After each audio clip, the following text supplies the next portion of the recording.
to our YouTube channel. Today's video ay nag-cut ako kanina. Ayan, nag-cut ako doon sa aking hanging plants. Itong aking mga nakuha. Ngayon, tayo ay magtatanim. Bali, ilan ang nakuha ko? 5. Ay, 6. Ito pa isa. Ganito kahaba na pero lahat sila may ugat. So, 3. Tapos, ito naman ay nakaganito. Kaya ito ay maganda na naka-1 lang dito. Ilalagay natin dito ngayon. Try natin.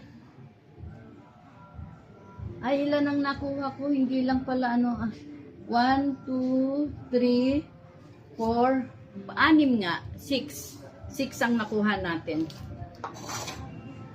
Yan, lalagyan natin ito.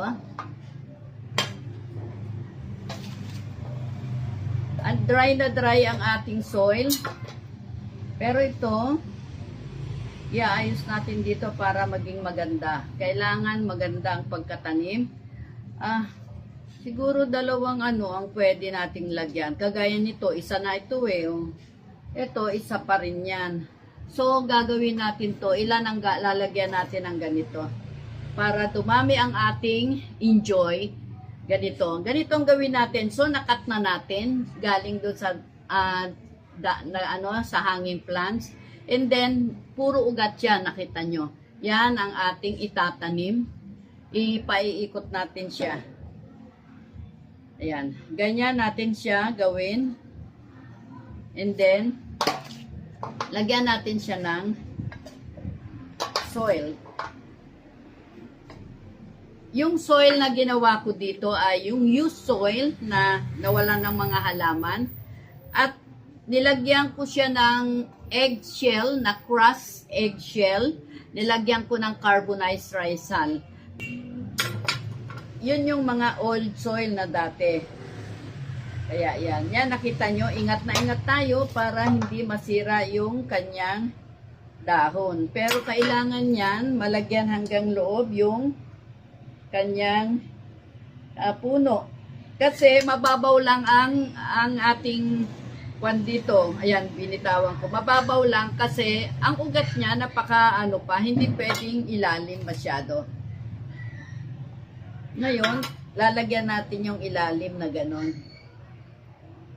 Simple lang ang pagtatanim ng ganito kasi napakadaling buhayin ang ating mga photos. Lalo na kung nagustuhan nila yung soil. Napakaganda at madaling magbuhay, madaling magparami. Pinakamadaling buhayin ay yung ating golden photos. Ang dami ko na nagawa na mga propagation. Pero itong enjoy, parang ilang paso lang, 3 at saka mayroon akong isang wall hanging dito, pot.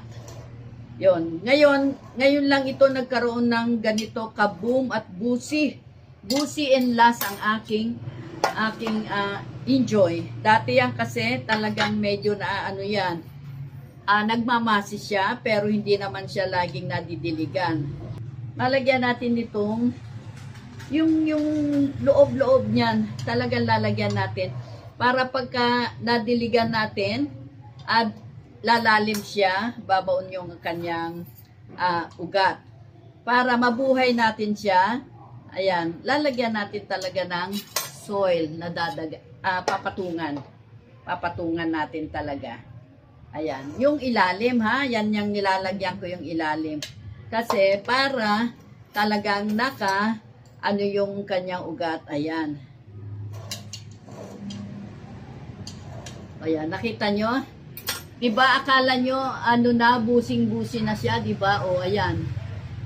At meron tayong 2 rito. Diyan natin muna ilagay. Meron tayong 2 rito. Ihanap natin ng lalagyan.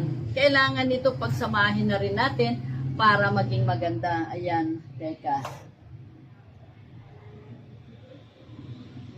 Ito na lang lagyan natin. Ayan. Para iba-iba ang lalagyan. Lagyan muna natin lalaman.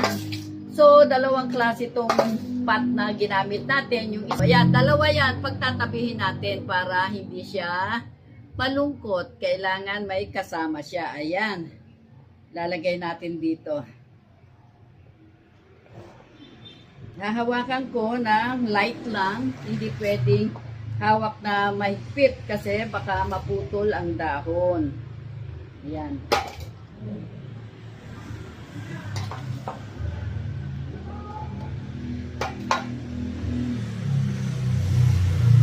Kasi pag diniligan ito, bababa ang lupa. Kaya kailangan natin medyo sinisiksik natin. Yung puti-puti na nakikita nyo, ayan ay eggshell. Dagan natin bago natin aanuhin nung ating pang-push.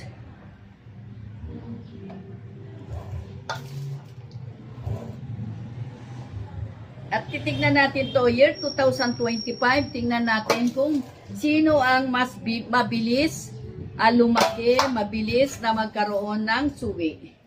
Or yung sinasabi nating sprout.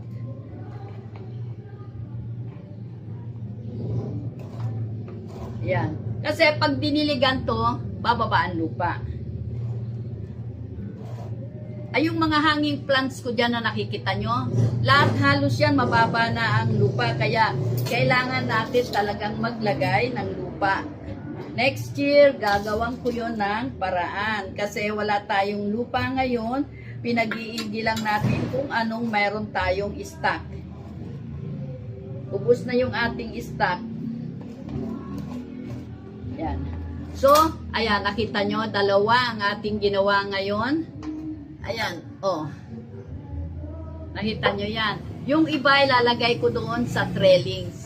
Yung tatlong naka-trailing. So, nakita nyo, isang hanging plant lang natin yung ating kinunan. Pero nakita nyo ang nakuha natin madami.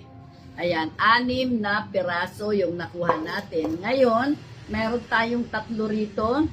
At ilalagay natin doon sa ating trailings. Ayan. Yan, nakita nyo? Kung nagustuhan nyo, please thumbs up, like and share, and please subscribe. God bless you all. Thank you.